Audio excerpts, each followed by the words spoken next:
With an energetic, hardwired burst, Atticus charges into the rubble, bouncing around a fallen roof.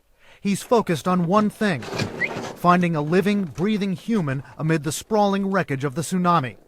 It might seem an unfair request of a German Shepherd, but Atticus and more than a dozen other dogs working with U.S. and British rescue teams here are more than equal to it.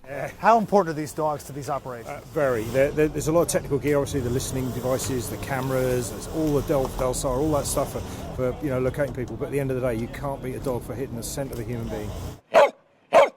Like most canine specialists, Rob Furness has a tight bond with his border collie, Byron. Good boy, he's a good lad.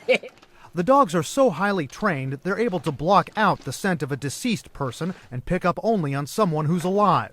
Their success rate is impressive. These teams pulled more than a dozen survivors safely from the rubble in Haiti, in no small part due to teammates like this German Shepherd named Racker. But keeping them sharp involves some creativity. The team just had to do a drill with Racker because they haven't found anyone alive in a few days. They just had one of their own team members hide in this place, out of sight, just out of any sensory perception for Racker, sent Racker in there to see if they could find that team member. That's how they keep the dog sharp if they haven't found anyone in a few days. You stare in amazement as they run full speed, jump, land, and bounce off objects that are so jagged and uneven that most people couldn't even attempt it. But they're not invincible. Did he give you any kind of a signal, or did you just see the blood? No, I just saw blood. Tomo, a German Shepherd, snags something in his paw. A little field surgery and he's back in the game. Later on, Racker needs more work to stitch up a wound. Never during either incident do we hear one whimper from either dog. Good boy. Traveling, sleeping, eating, and playing with their handlers is part of the routine.